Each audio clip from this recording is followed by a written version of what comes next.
You ready? Showtime. On May 3rd, summer starts with The Fall Guy. Let's do it later. Let's drink a spicy margarita. Make some bad decisions. Yes! Audiences are falling in love with the most entertaining film of the year. Fall Guy. Fall Guy? Fall guy. That's what the poster said.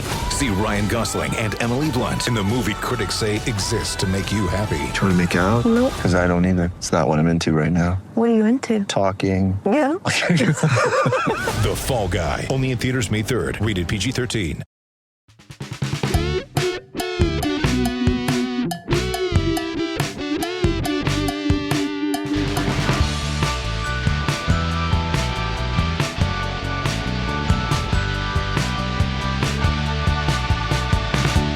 All right, and we're live, so I'll play us in. Hail, cheaters, and welcome to the Always Cheating Fantasy Premier League podcast. My name is Josh. My name is not Josh. Actually, my name is Brandon. Wow, I've done this podcast for so long that I think I am him. I wanted to do that. Actually, that was literally my idea, Brandon. I wanted to do that, and people are like, wait, what? Am I having a stroke? So you stole my idea. Yeah, this is Brandon. I am Josh is traveling in Italy right now. He'll be back next week. I'm joined by special guest co-host. You know him, you love him, Dave Wegner-Lodahl. Dave, thanks for joining us. How is it going, man? Hail, cheaters! It's going well. I'll share a little more how my weekend's going as we talk about the story of the season. But I'm doing well. Okay. Good to talk to you as always, Brandon. Mi amigo. Hope Josh is enjoying Nice. his vacay. Well deserved. Yeah, the over-under is still on how many pizzas he's eaten, and we'll soon have those answers for you. And Dave, you're hailing from Boston. You are knee-deep in NBA playoffs, the NFL draft, and also this is your time to shine. I always think of you, as far as FPL, as the late-season manager. You and I have been in a little personal cash league for many years, and I always feel like I've got your number. And then come like game week 30, you start to make that charge and you always overtake me. And your FPL record is pretty astonishing. Just looking at the last 3 seasons, your overall rank average is 37,000. So how do you feel about this current season? Because it's been a challenge for a lot of longtime managers. Lots of ups and downs, lots of sort of different players coming into forms at different times. Do you feel like your strategy has changed? Has it been challenged? What's your read? What's the story of the season for you? Well, first of all, congratulations to everyone listening. We've almost made it. We're almost there. We're almost at the finish line's close. Yeah. 3 more game weeks to go. We're still in the midst of game week 35 with one fixture. We got that magic Chelsea v Spurs. You know that Ben Folds 5 song, The Battle of Who Could Care Less? Oh, yeah. Look it up if you haven't heard it. I do feel like that's... I mean, certainly Spurs have a lot to play for. Do they? I mean, and you are a Spurs fan. Well, I mean, I'm Dave. assuming top 4 is just, outreach. I mean, the loss to Arsenal was expected, but pretty damaging as far as your hopes for the top 4. No, right? yeah, it's basically, and we're basically locked in 5th right now. I mean, you could tell me any scoreline in that game, and I'd be like, yeah, I could see.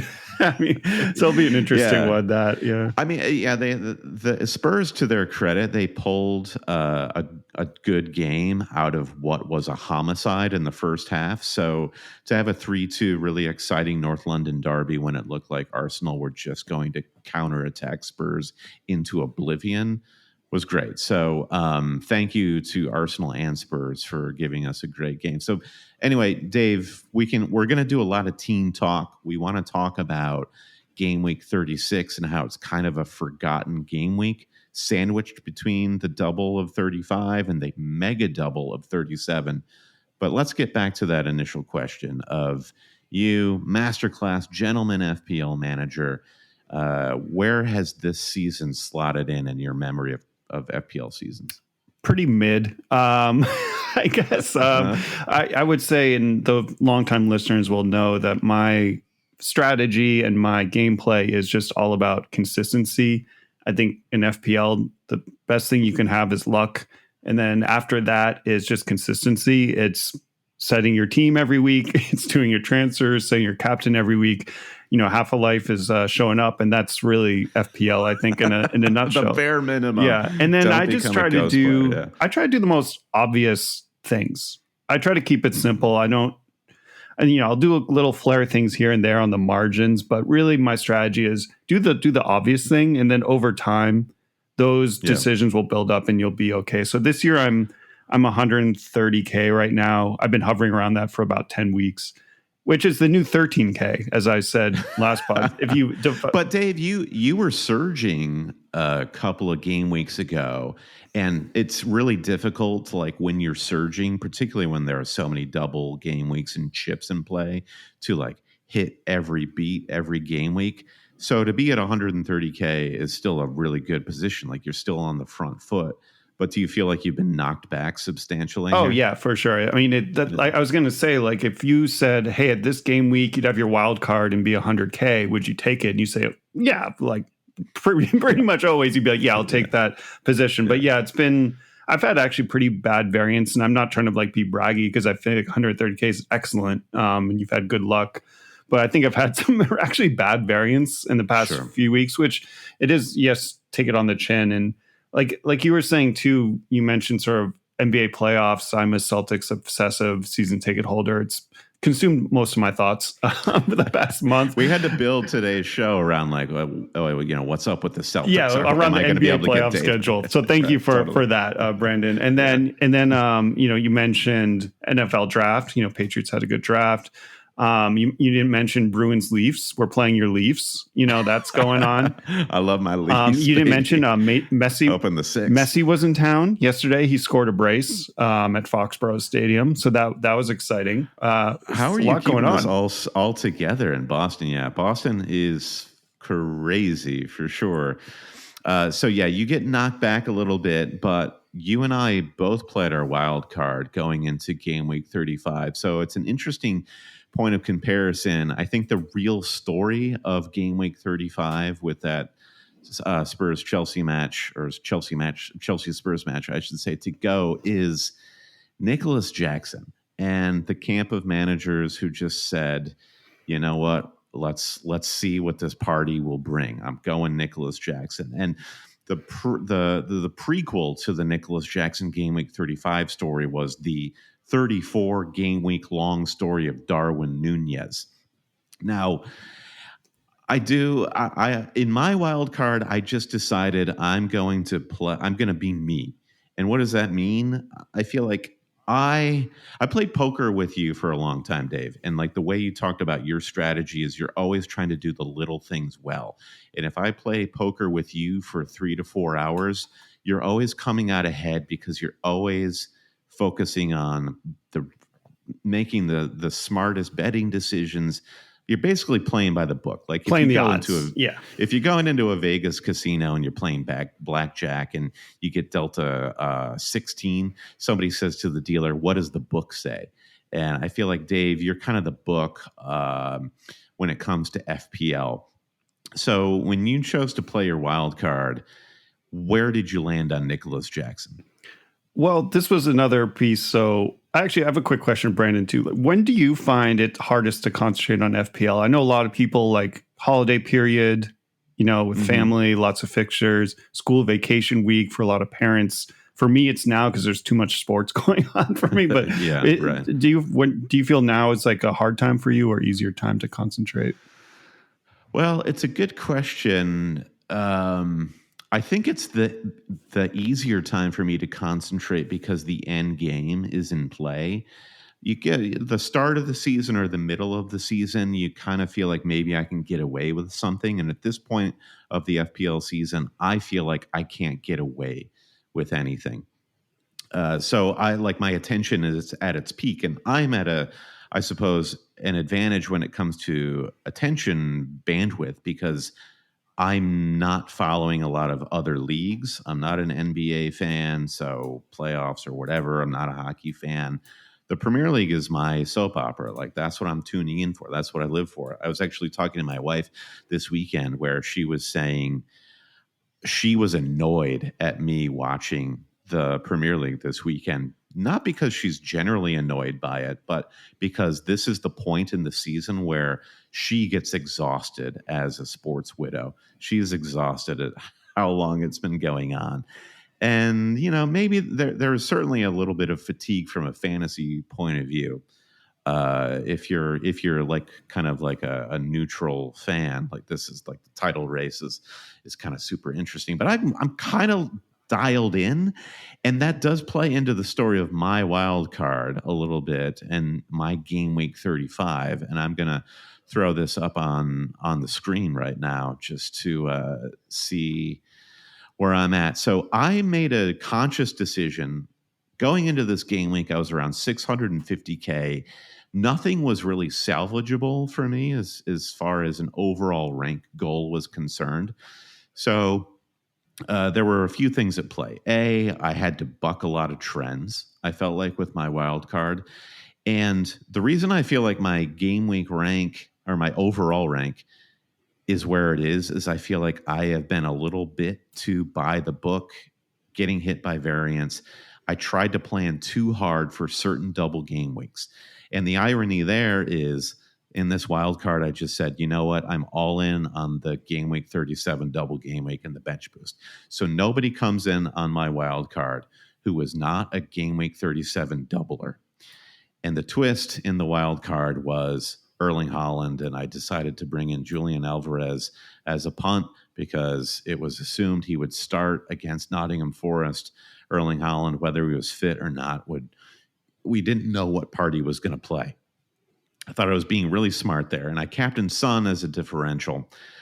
Now I'm in a situation where Erling Haaland comes in as a sub, scores the goal. He looked pretty good. I mean, just as much as you could surmise against Forest as a sub appearance, just the fact that he scored a goal and he scored it in a way that was reminiscent of last year, suddenly I'm like, oh, I am very exposed here not having Erling Haaland.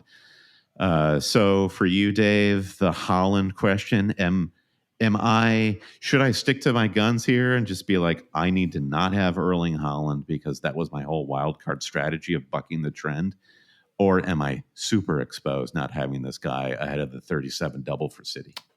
You're exposed. I think there was a question in Discord too about how essential like Haaland versus Foden versus Bruno is for the run in. I think the problem, and the Alvarez shot was kind of smart. I kind of like that play, but the problem you run into without Haaland is he's de facto captain and 37-38. So you're locked into a double move, which is fine. Because assuming I guess now you have a Schär problem now too.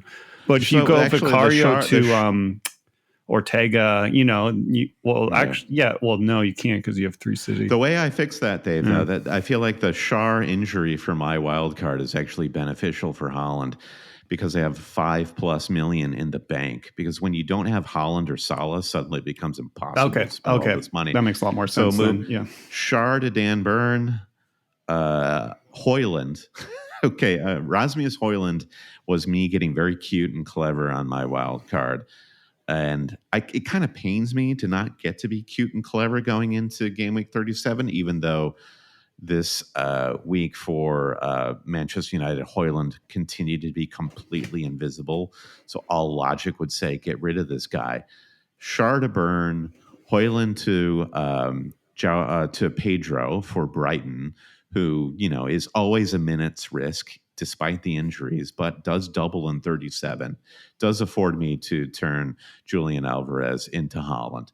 So that whole sequence of transfers could be a -8 going into 36, which feels horrible off of a wild card, or it's a -4 going into 37 if I decide to try to risk Alvarez and no Haaland in 35 or in 36. I'm sorry. So, just like that's stuff we can sort of think about as we get into team by team 36 analysis, and we'll talk about your wild card in a second, Dave.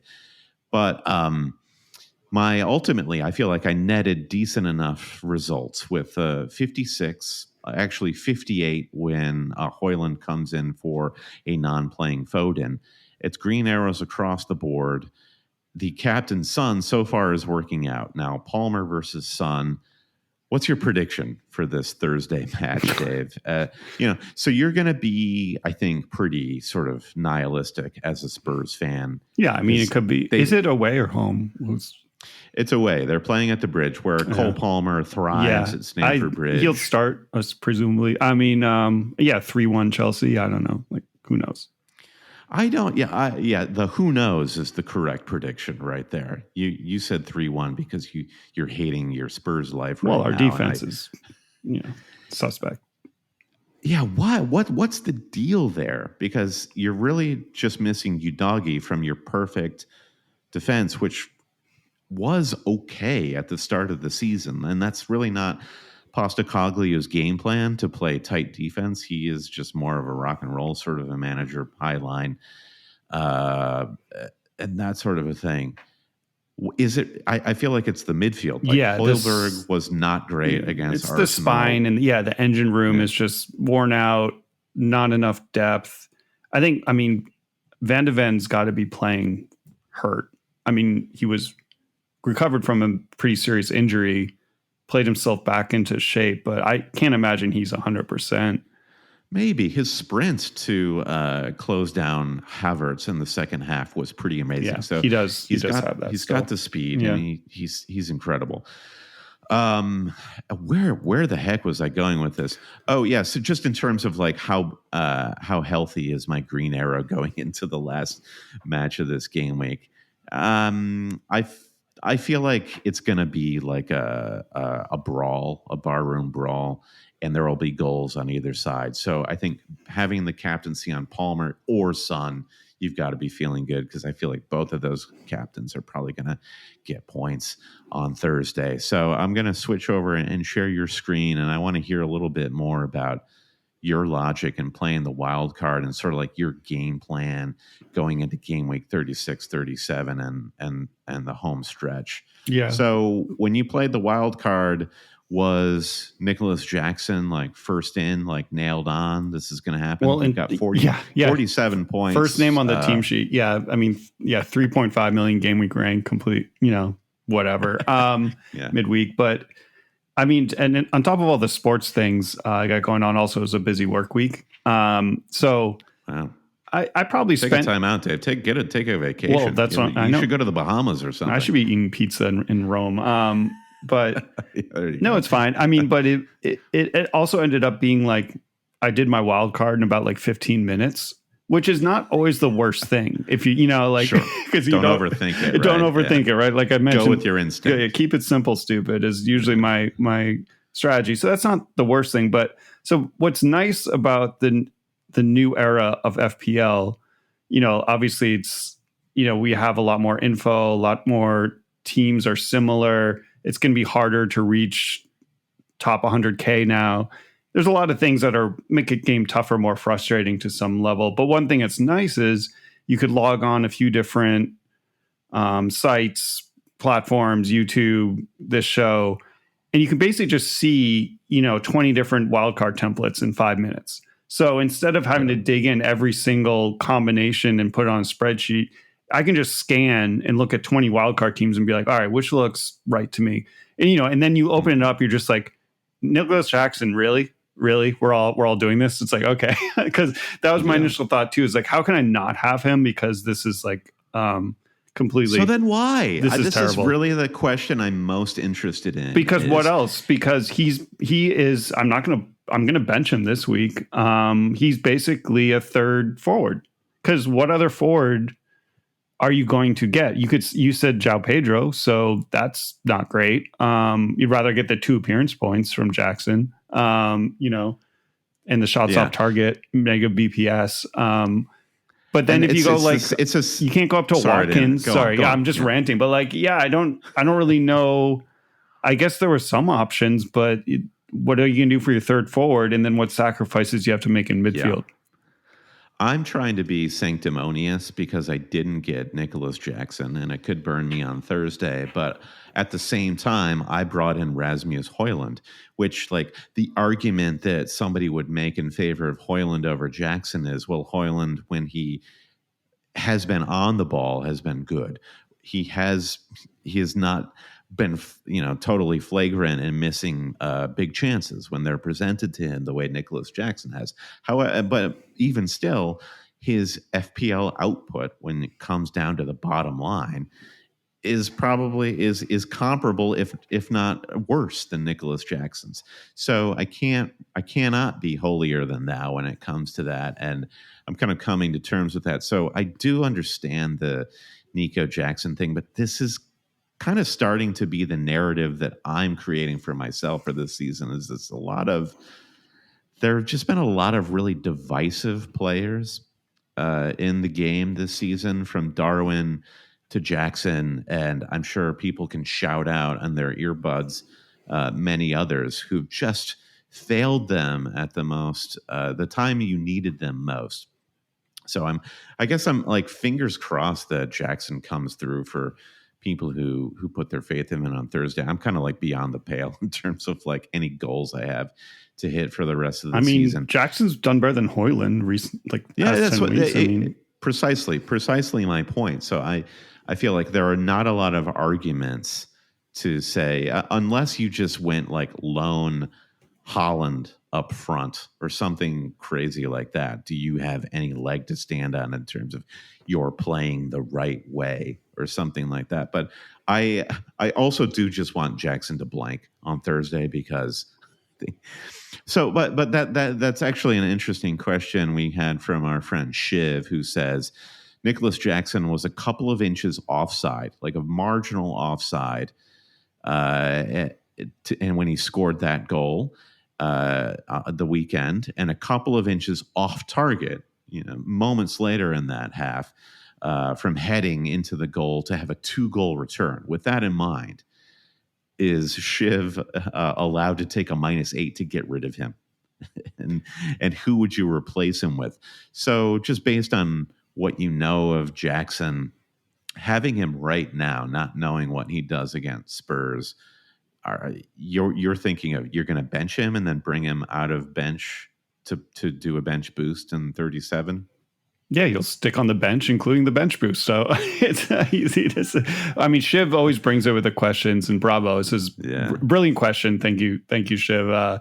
It's the exact right take. It's just like he's a hold. In reality. So that was your question. It's like, well, he's due, and we need to take a hit to take him out. That means he's a hold. So, but like you said, what's the alternative?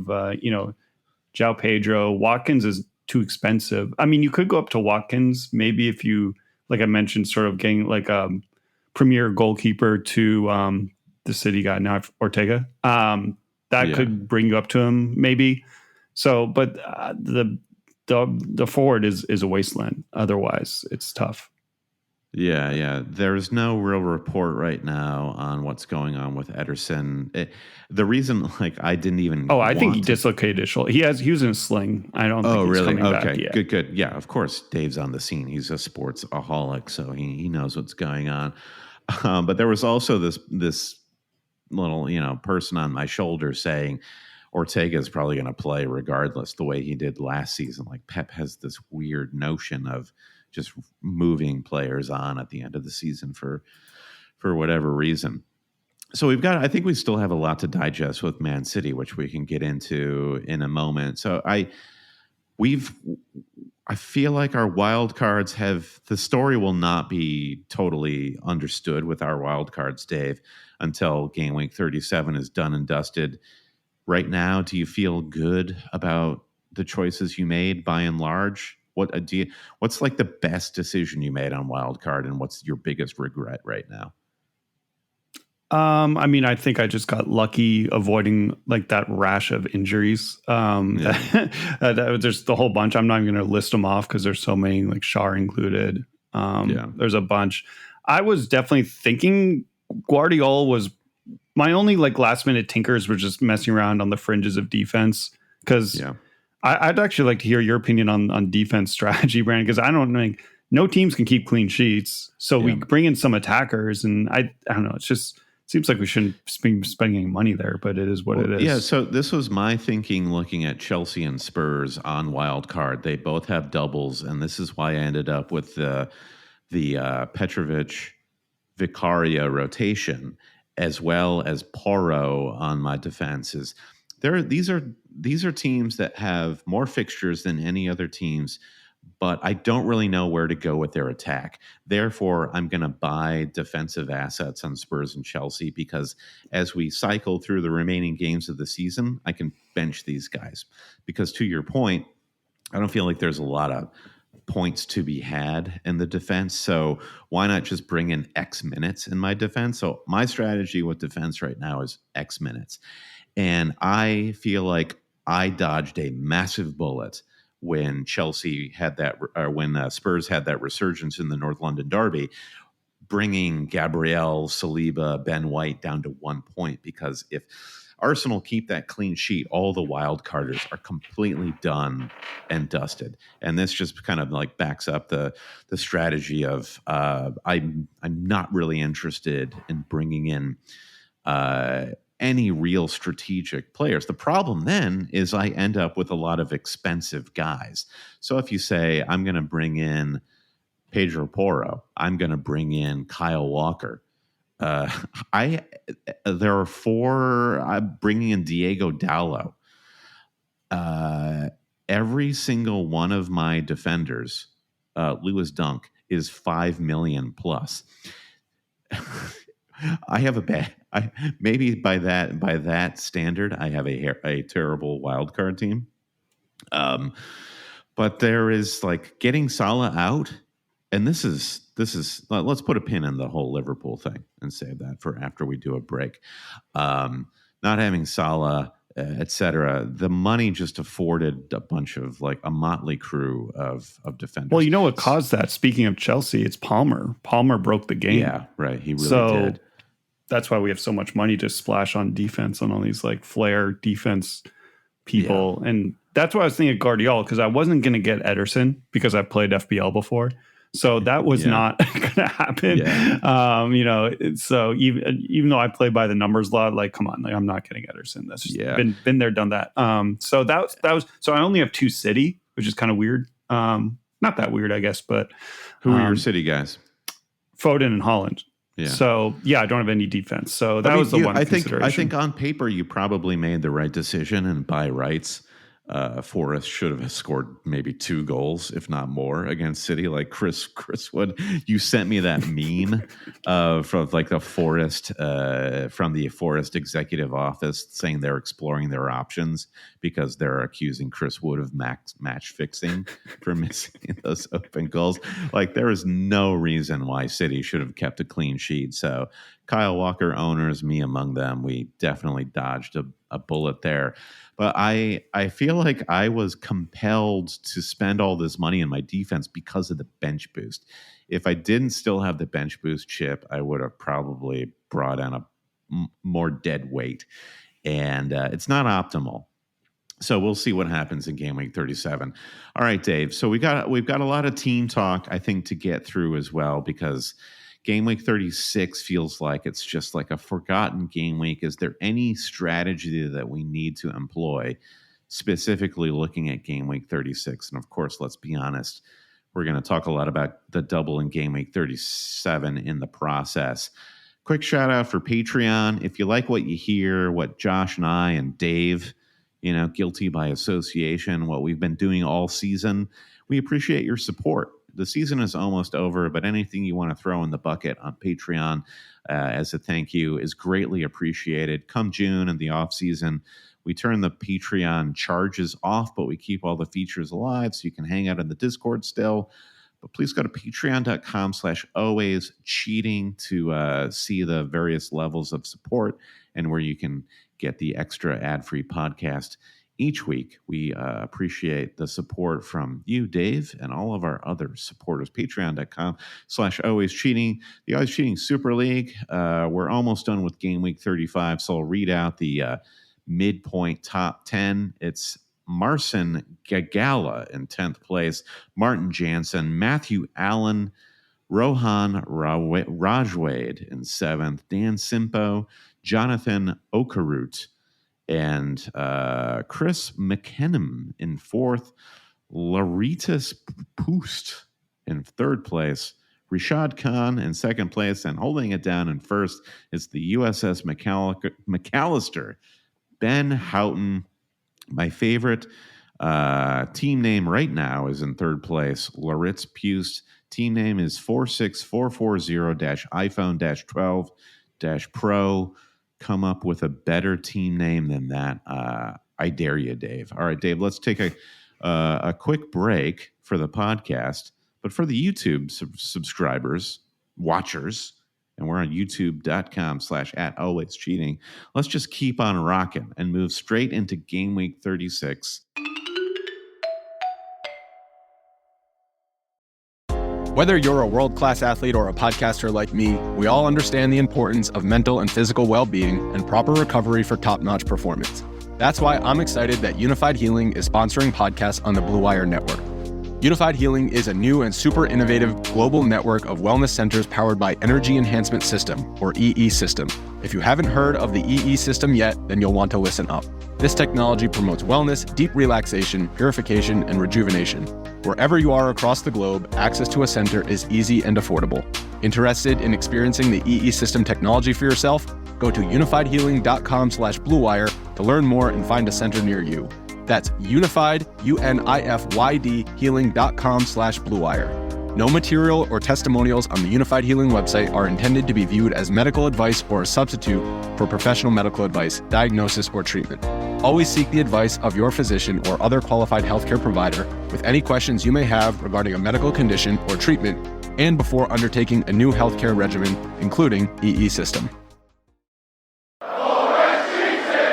Look at this. We have a Friday fixture. Do you work from home on Fridays, Dave? I work from home every day. Every day. You and me both. So, give us a little taste, like the true addicts that we are. Give us a little taste on East Coast Standard Time of 3 p.m. kickoff. Even if it's Luton Everton, I'm here for it. Saturday, a big day for fantasy managers, starting with Arsenal Bournemouth. And for wildcarders, that's a scary fixture because wildcarders got rid of all their Arsenal players, and Bukayo Saka definitely reminded us of the consequences in the North London derby. We've got Newcastle in an interesting away fixture against Burnley. Burnley with so much to play for. Newcastle, generally a different type of side, away from St. James Park. I think we need to talk a little bit about what we can expect from Newcastle assets. There are going to be goals in that game. Burnley, you think so? Okay. Burnley are actually, they're competent. They're competent. Yeah. They've got flow. That's how I would describe Burnley. They've got flow. They're kind of like Burnley are the rap artists that will never have their own solo album that anyone will buy, but they will have a great guest verse. Oh, like Capadonna of the Premier League, or basically, yeah. I mean, the massive league fixture: Sheffield United hosting Nottingham Forest. 0 people will have fantasy assets involved there. And then Man City hosts Wolves to cap off the Saturday, which I think is really the big captaincy discussion. Phil Foden likely will be back. He's got whatever illness. We've lost so many fantasy assets, players, human lives, time, human time, labor to this illness going around the Premier League. I wish everyone to get well soon, but Man City Wolves is a huge captaincy fixture. Sunday, a little lighter. You've got Liverpool hosting Spurs, a little bit of a nightmare for people who are just going all in on Spurs for the doubles in 35 and 37 because you really don't know what to expect from that fixture. Chelsea looking to keep the points going against West Ham. Villa away at Brighton. You mentioned Ollie Watkins, Dave. So how exposed are we just having cast Ollie Watkins out of the FPL conversation? And then the Monday fixture to round things out. It's Palace hosting Manchester United. We've got so many United assets that we just like dumbly, not dumbly, but you know what I mean? Like what did you think about Manchester United as you were looking at your wild card? Well, whenever I see him, I'm like, I can't believe Christian Eriksen is still out there just doing stuff. It just blows my mind. Yeah, he's like the new Juan Mata. He's a guy balding gracefully in the Premier League. It's just like retire, bitch. I mean, I love Christian Eriksen. I'm a big Danish fan, and Spurs obviously too. But sure. my main takeaway from the United game is, I guess number one, I think the Onana owners could have gotten an easy double-digit haul if you hadn't punched that dude in the face. And that as somebody who owned Onana in game week 1, where he did exactly the same thing against Wolves, okay, and so got away with it, you knew and he got coming. a 9-point haul coming out of it. There was retribution, so unfortunately, that was gonna happen. On the other hand, they should have let in at least 3 goals. So, it was like justified, take it or leave it. So that was my main takeaway. It's just, I guess they were pretty lucky. Score line was certainly deceiving in that sense. So, what's your vibe on the attack though? And so Bruno, I think, even though he didn't get anything but weirdly 2 bonus points. I mean, no attacking returns. That's the thesis behind the Bruno play, right? You're gonna get a clean like 5-pointer like every week. Yeah. That's just Bruno. That's why. But I do think he justified the investment in himself. Like he had a shot off the frame. He looked decent going forward. I think he's continuing that form that made managers want to bring him in for game week 35. I feel good still about the Bruno pick. Oh, for sure. Yeah. I think the other slots, like you said, like Højlund and like all the Garnacho. edges and the tip of the spear guys are like, you never know. It's just too spread out to really bank on one, but right. It'll be a punt. Do you have any other Man United attackers apart from Bruno or any other defenders? No. I got Dallo like you. I think we have the same defense apparently. So not feeling great about that defense. Put mildly. But that's why you go for a guy like Dallo who finds himself on the attacking side. By the way, okay, let's use this as to transition to Spurs, because I want to get your take on what's going on with Spurs and from a fantasy perspective. But what was going on with Romero in the North London derby? Like, he was playing basically the number 10 in the second half. He was so far forward, and I don't really understand why. I saw the Ange quote. So we were talking about the show. I missed the North London derby because this is my gym Sunday morning, and so it's a time I can't move. Legendary Spurs fan. Yeah, I'm at the gym. They don't have USA on at the gym. I know you texted me and you're like, send me any meaningful updates from the NLD. Yeah. I mean, it's a meaningless game for Spurs. I mean, I joked because it's a huge game, but you're a real one, Dave. Yeah, but in essence, I got too much smoked. going on in my life. Sure, I can't. Sure. Yeah, it is what it is. I saw the Ange quotes afterwards. It's like, we need to build the whole team out of Romero, basically. Like, was the gist of his. I was like, what happened here? Like, I mean, I like him. I mean, he's a great energy, guy. But he's a divisive character because he's just really sort of a bit of a banter guy. Can be a dirty player, but at the same time, the dirty player is actually could also be read as the dark arts, and also. Teams need that energy. Like Mickey Van de Ven is an incredible physical specimen, and he can cover a lot of ground, but he's not a menacing guy the way. Like it's a good cop, bad cop sort of. Yeah, thing it's a great pairing, and that's what was working earlier in the year too. It's like, oh my God, we have center backs now, and it's like a great pairing. That was everything was going right at that point. And totally. He's a guy, you don't want to, you hate playing, but you love him on your team. Right. Yeah. So more generally on the team, as far as it functioning or not, it feels like Spurs is kind of not functioning.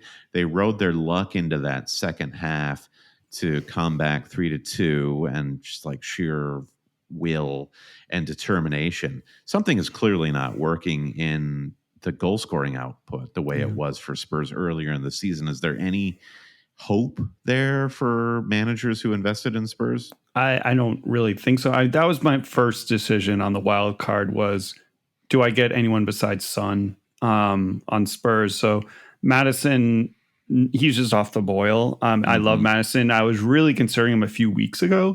as sort of a differential. But I was like, yeah, it's it's like catching a falling knife. It's like he'll turn it around this week, and it's just like it's just not going to happen. So that was a stay away. And then Brennan Johnson was someone I was really thinking and kind of wanting on a wild card, just as a sort of like a like a gut pick kind of thing, and just sort of like he's underappreciated.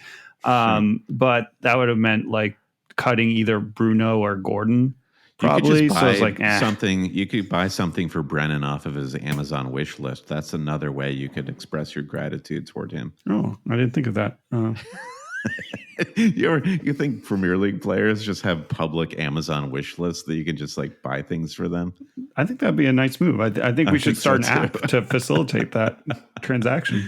Yeah. Okay. So and then Son, I captained Son coming into this game week, and I'm trying to reckon with how much of me is just so biased and holding on to previous great moments I've had with him versus the Spurs team. It does feel to me like they're on the right path. They're walking the correct path with Ange, even though the wheels have just truly come off of this season. You will have Europe of some kind next season. You will have a manager that has won the faith and trust of the fans to a degree, as far as what's going on right now in the season. But how much of an overhaul then needs to happen with the rest of the players on the squad? Like, how much more does Son have left to give the club? Is Richarlison ever going to lock in and be like a real Premier League player for a team that's playing in Europe, et cetera, et cetera? You see where I'm going with this? Like, how much work does Ange have to do with this side? I mean, my feeling, it's a bit like FPL. If we had started the league and we're sort of mid-table and then just had a final push and was like on, if we basically reversed the season, and we pushed up into Europa at the end of the year. I mean, it would be great because this is a rebuild. I mean, we're a year and a half, 2 years ahead of our rebuild at this moment. Like from selling freaking Kane. Hello. You can't overstate that. Yeah. So, I mean, versus when we sold Bale, I think we're doing like pretty darn well where we're at right now. But to your point, I don't know. It's an unknown if we had made Champions League, if we have the infrastructure and knowledge to take those funds and do the right moves. I don't know. That's an unknown, I think, with this new, with Ange and, the football directors currently. So in some ways, I don't think Europa is like the worst thing in the world because it's, we can focus a little bit more on the league and take that rebuild one step at a time. So, I mean, I just keep I feel it's just, hey, we're ahead of the game. We're ahead of the game, house money. So that's my feeling on Spurs. But, and Europa League is not a death sentence. The Europa League is a good thing. West Ham is such an interesting example to me, bringing in players like Paqueta and Kudos, where those are world-class players who could play at a lot of Champions League clubs for sure. And they ended up at West Ham because there was some vintage of European football and also Premier League wages. So Spurs have a lot to offer to new players. I think you guys will make some interesting moves in the summer. The theme is kind of like, I want to talk. We're just kind of like sportsing out here, Dave. Like, I kind of just want to talk about these teams to talk about them, less from a fantasy point of view, because I feel like our hands are tied in FPL in a way because we have these players. I can't see any real reasons to wildly change course on strategy with Spurs or with Chelsea. We talked about Nicholas Jackson, and like these teams just are what they are. Then you get to Liverpool, though. Okay, yeah. So that, you get to Narrative FC, and let's have some fun there. Of course, like everyone would have seen the clip of Salah jawing at Jurgen Klopp, clearly not in a friendly way. If you had to pretend, what was Salah saying in that moment? What do you think he was saying?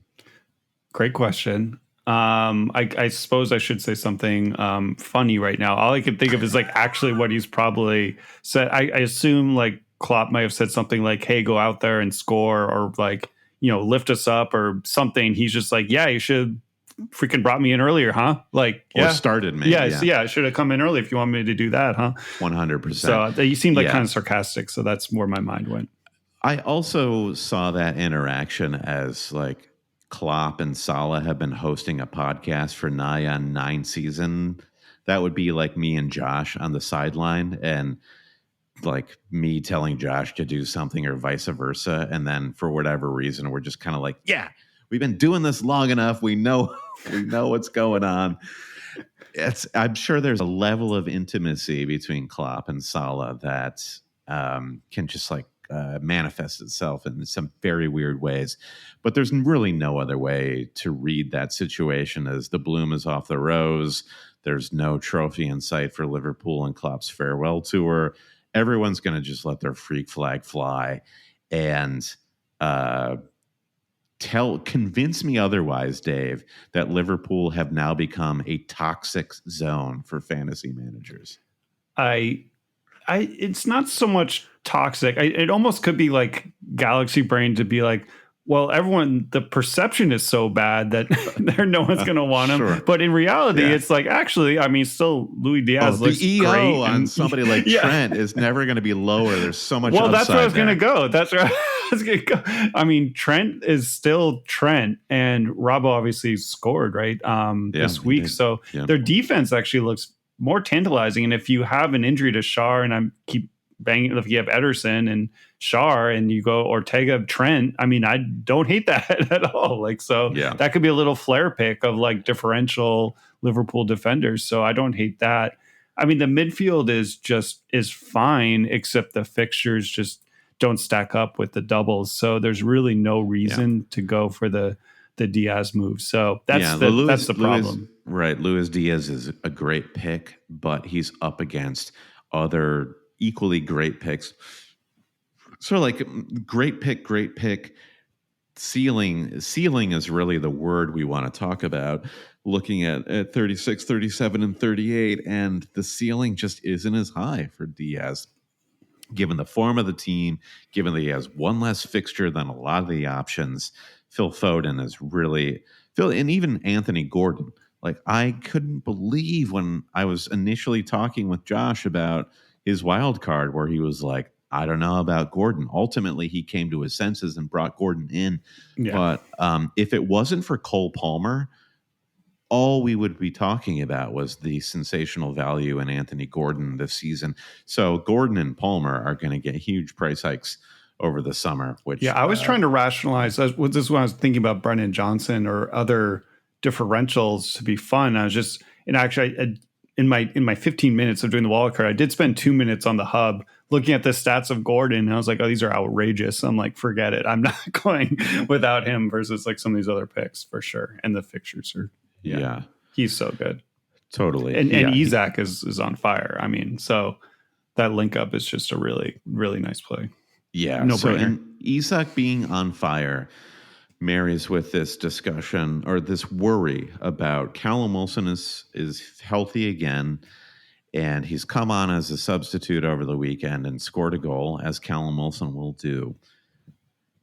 Are you afraid? Zero. I mean, Isak's in the Golden Boot discussion with Palmer and Holland. He was my dark horse Golden Boot bet before the season. So and he's just on such good form. He can do multiple things. He's not just like a hold up player. He can distribute.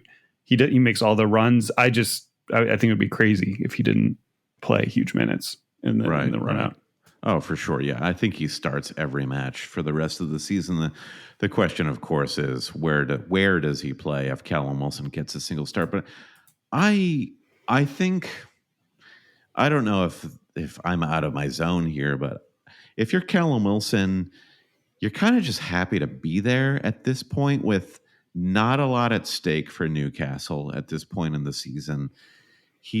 Callum Wilson should feel good to have his fitness back and to get some minutes under his belt. I don't know that he's really vying for making the England squad or anything like that. I think that everything is kind of copacetic with Callum Wilson and Newcastle. And did you see he got the record for second all-time goals on Newcastle behind Shearer. No way. Wow. So I think he doesn't have anything to play for. I think. I mean, to say besides his like random records. So yeah, he's totally good.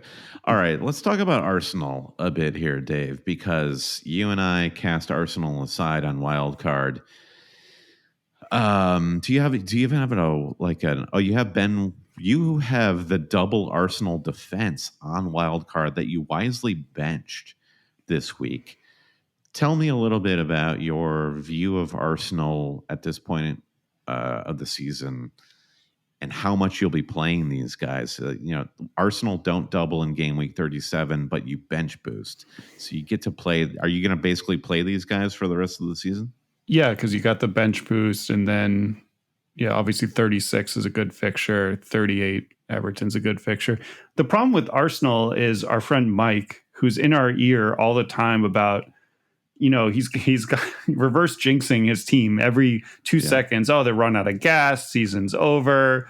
It just wasn't the year. And I take him at face value because, I'm like, yeah, okay, that's good analysis. And I didn't realize you're just sandbagging. Like, so now I don't know what to think. Classic. Yeah. Oh no, my favorite text that I sent this week was to you and Mike. So you being a Spurs supporter and Mike an Arsenal supporter, and Mike hates it because he doesn't play fantasy. When we're like, oh, Arsenal clean sheet wipeout, this is bad for us. He thinks like it's sort of like degrading the love of the game. Yeah. So when you being a Spurs fan, I was like, oh, Dave's losing twice over. He lost the Arsenal clean sheet and Spurs are losing. I just love that so much. Or when I was trying to rationalize how Gabriel's going to get a golden assist, and Mike's like, how's he going to do that? I'm like, dude, dude, fantasy assist. It'll happen. Yeah. Trust me. I just don't see where Arsenal fit in to the midfield, given our plans for game week 37. Even if you weren't bench boosting, and I don't even know how that changes the conversation. But what's the argument for getting Saka in for any other midfielder that we've got sort of set out for the run-in? I mean, Saka's as good as put that along with like KDB or like even Madison. It's just they're all kind of punty. And it's like if you go with your gut, I think they're all fine. Especially it's a good fixture. They're at home, right? Bournemouth. Yeah. I mean, that's a great fixture. I mean, his problem is 37. So if you want to book a transfer or just roll the dice that like Saka might outscore on a single game week, which is more than possible against United, whose defense is freaking horrible. Like, so, I mean, I don't hate that at all. In fact, I'm like almost talking myself into it. If you have an injury and want to make the move, I don't mind the Saka move. So that's the debate over captaincy in game week 36. If you have somebody like Saka or Havertz or even Odegaard for that matter, can you captain an Arsenal player? Not can you, but would you captain an Arsenal player? I guess honestly over a Man City player. So Arsenal host Bournemouth, as you mentioned, Dave, and City on Saturday host Wolves. Sort of like, which is the worse team? And Bournemouth and Wolves' comparison are kind of interesting. Bournemouth they're in better form. They've been having the slightly better season. And they're playing a little bit more dynamically than Wolves are at the moment. They haven't suffered as many injuries as Wolves had, to be fair. Well, the Wolves guys have come back, though. They have Cunha back. And back. Yeah. So, I mean, they're actually... Now, I was just checking the odds, too, because I was thinking the City clean sheet odds are like a coin flip. So the Wolves are good chance of scoring this game, and that could actually push City. So that makes me want to captain Haaland more. Palmer's the other tantalizing choice. I think that's a really interesting way to frame a captaincy discussion, which I don't think I've ever heard articulated before. Not to put you on a pedestal, Dave, as I'm wont to do, but to captain a player on a team that is likely to lose a clean sheet, because then the pressure gets put on them to score more. So namely Haaland there. So Haaland is going to have output to offset the loss of the clean sheet, where Arsenal goes into the Bournemouth match with a healthier expectation of a clean sheet and can maybe play a little Chelsea bit more. As well. Right. It's more of a controlled fixture. Yeah, and yeah. So I think that's actually that's a strategy from NFL fantasy because when you think about like who to play, like sit start, like a receiver, running or running backs actually would be helpful. Yeah. But if you're ahead, if you think it's going to be a game where you're not going to get because the other team just has a crap offense, they're going to play possession, and you're not going to get a 3 touchdown game from a receiver. You don't have the ceiling typically. Yeah. So, I mean, obviously that's not always true. I mean, you can have like a 7-0 drubbing, but like, I don't know, it just makes me, when you're flipping coins, it's fun to have a narrative at least, I guess. Totally. That's my thinking. Totally. So I do think those are the teams to focus on still, Arsenal and City. Could you make a case for any other player, Dave? Because all the other viable options to me are playing away. Newcastle hosts Burnley, and as far as what you've said, Dave, you're like Mr. Burnley. You think Burnley is like which rapper did you like in them? Oh, Capadonna. They're the They're Burnley, the Capadonna of the Premier League. You've got if you have any faith in Bruno Fernandes at all, they're going to what our friend, and special thanks to Timbo, our listener who helped me on the Patreon pod this week. We dubbed Selhurst Park as Kokomo Arena in honor of the Beach Boys. Great song. And listen, the Crystal Palace will be thanking Always Cheating for putting them on the beach team list, but I don't think anyone's going to love that fixture for Bruno Fernandes. Isak and Gordon away from home against Burnley. Ollie Watkins might be the only outside shot outside of Arsenal and City because Brighton I didn't want to disaster. Yeah, exactly. I was going to say I don't want to bang the drum too much on Watkins and give people the wrong impression, but I did. I was like, we should bring that up. It's like that would be a really fun captain punt if you're just playing for fun at this point. So it is what's going on with Brighton, Dave? Do you think it's just sort of like beachy? There's nothing left for Brighton to do this season. They're kind of riding it out. Is there really a problem there? Is this really a bad team? Do they have more good performances in them? Yeah, they're probably 1, 2, 3 Cancun at this point. And I think it's just, I mean, with any sports team, I think it's like a cultural locker room thing. It's just sometimes the chemistry just fizzles out or it's just not there, and we all see it. It's on the screen. You can't really hide. You can't hide from it. Yeah. Shout out to Travis, who's in the chat on the YouTube, who hears us comparing Burnley to Capadonna, and Travis says Burnley has no bars.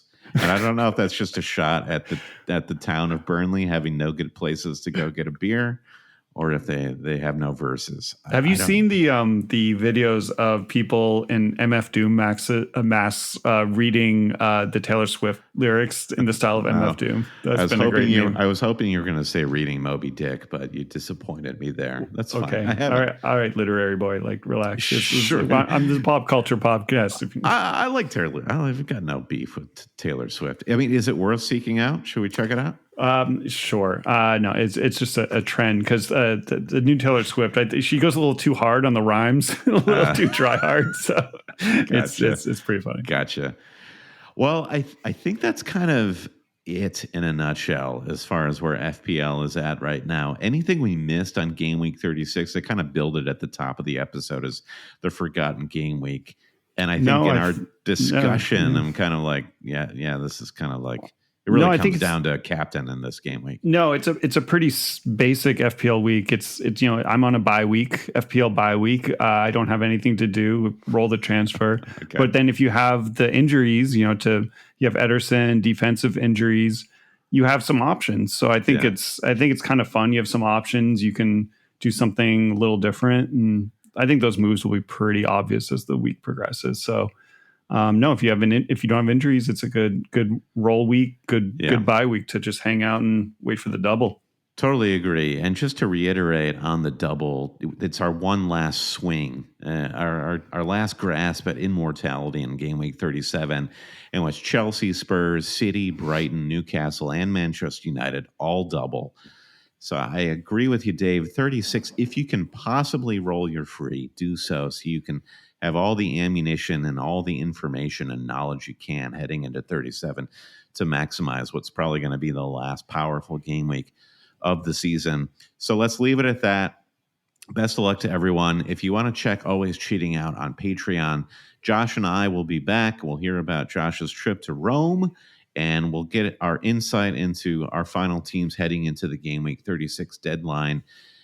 Check us out at patreon.com/alwayscheating. As always, thank you to our producers at the highest level of our Patreon tier, Mike DePietro, Trevor Ingerson, our buddy Chris Howell, Babas Kuhn, James Holland, our great guest co-host Dave Wegner-Lodahl. Thanks for the support, Dave. Dave, do you love being a Patreon member?